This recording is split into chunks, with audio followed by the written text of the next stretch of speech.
The laughter was fading, the last few glasses clinking as people began to drift out. The living room, once alive with chatter and music, now sat heavy with the kind of silence that follows too much celebration. I stood by the sink, rinsing out half-empty wine glasses, half drunk and half exhausted, when I heard her voice from the patio. "Melissa." My wife. It wasn't the words that made me stop, it was the tone. Low, playful, careless in that way you only are when you think no one's listening. I turned off the faucet. "Come on," she said, laughing softly. "You know I couldn't say no to you." My stomach tightened. I waited, hoping I was wrong, that she was joking around with a friend. But then came his voice, deep, familiar. Jason. My best friend since college. The guy who'd crashed on my couch more times than I could count, who knew every corner of my life. I edged closer, silent. Through the sliding glass door, their reflections shimmered faintly in the dark window. She leaned toward him, smiling the way she used to smile at me when everything between us still felt new. "I didn't think he'd even notice," she whispered. He chuckled. "Guess you were right." Something inside me shifted. Not rage, not disbelief, just that hollow, sinking feeling when you realize everything you've built may have been falling apart without you noticing. I stood there for a full minute, their quiet laughter filling the space where my heartbeat should have been. Then I turned off the kitchen light, walked down the hall, and sat on the edge of our bed. Her perfume still lingered, jasmine and something bittersweet, like memory. My phone buzzed. A photo from earlier that night. Melissa on my arm, smiling for the camera. We looked perfect, the hosts of another perfect evening. Everyone always said we were solid, unshakable. Maybe that was the problem, I'd believed it, too. When she came back inside, most of the guests were gone. She looked at me for a moment, her face unreadable, then smiled like nothing had happened. "You okay?" she asked, setting her glass down. "Yeah, just tired," I said. She nodded, kissed my cheek, and went to take off her heels. I watched her move around the room, movements I'd known by heart, but they suddenly felt foreign, rehearsed. When she disappeared into the bathroom, I opened the patio door. The night air hit me, cool and sharp. Empty wine bottles glinted under the porch light, silent witnesses. Jason's car was gone. I leaned against the railing, trying to breathe past the tightness in my chest. Part of me wanted to storm in and confront her, demand the truth. But another part, the quieter, older part, told me to wait. To think. To be sure. I barely slept that night. Every time she turned beside me, I smelled wine and guilt. The sound of their laughter played on repeat, sharper each time. By morning, she was humming softly in the kitchen, frying eggs, pouring coffee as if nothing had shattered. She looked up when I walked in. "Morning," she said brightly. "Rough night." "Something like that," I muttered. She kissed my cheek again, casual, practiced. "We should do that more often," she said. "Have people over." It was fun. Fun. I sat at the table, watching her move, realizing I wasn't angry, just empty. Anger would have meant I still believed she cared enough to hurt me. But deep down, I already knew. Whatever love we'd had, she'd buried it long before last night. I just hadn't heard the funeral until now. The days that followed felt like scenes from someone else's life. We went through the motions, coffee, commutes, dinners, like actors sticking to a script.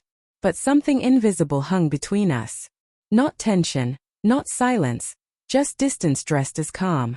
I studied her face when she spoke, searching for something, remorse, fear, anything. But she looked at ease.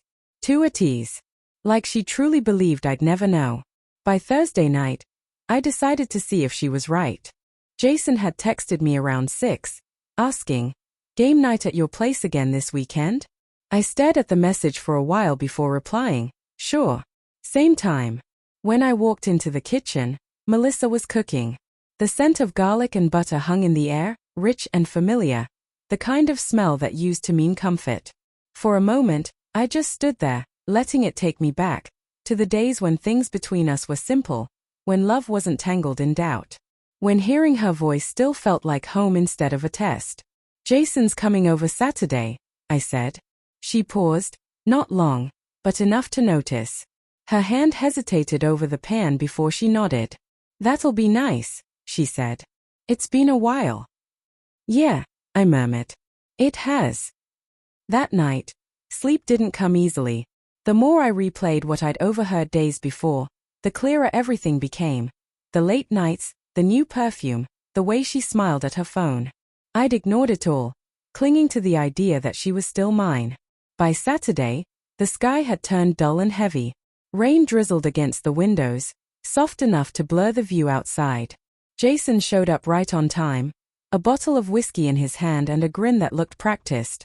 "Man, you look rough," he said, laughing as he clapped my shoulder. "Long week," I answered. We settled into the living room, the three of us pretending nothing had changed. They talked easily, trading jokes and glances that stung more than words ever could.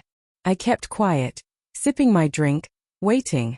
When she leaned over to refill his glass, their fingers brushed, barely a second, but deliberate. I felt the heat rise in me, but my voice stayed calm. "So, Jason," I said, setting my glass down. "How long have you been sleeping with my wife?" The air went still. Melissa froze. Jason's smile cracked. "What are you talking about?" he stammered. I leaned back. "Monday night. After the party. I heard you two on the patio." Her face drained of color. "You were listening." "I live here," I said softly. Didn't mean to. But truth has a way of showing up. Jason stood, muttering something about a misunderstanding, but I didn't look at him. My eyes stayed on her. "Just tell me one thing," I said. "How long?" Tears welled up in her eyes, and for a second I almost pitied her. The way guilt softened her face, how shame seemed unnatural on her. "A few months," she whispered. "It just happened." I nodded slowly, the last pieces of denial slipping away. "Right," I said. "Things just happen." Jason mumbled another apology as he left, the door closing behind him with a finality that filled the room with silence. Melissa reached for me, her voice trembling. "I made a mistake. I don't want to lose you." I looked at her, steady. "You already did," I said. "You just didn't realize it until now." She broke down then, deep, shaking sobs that once would have gutted me. But this time, they sounded empty. I packed that night. Not much, just enough to go.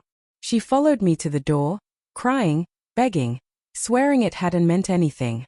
But betrayal doesn't need a reason. It only needs a moment. Outside, the rain had stopped. The street was quiet, washed clean. The night smelled like closure.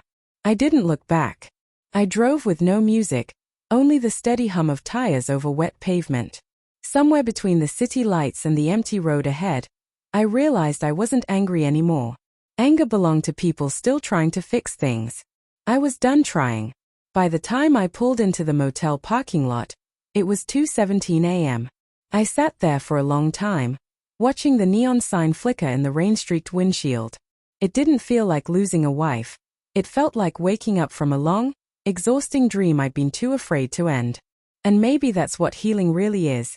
Not forgiveness, not revenge, just finally understanding that you've always deserved the truth.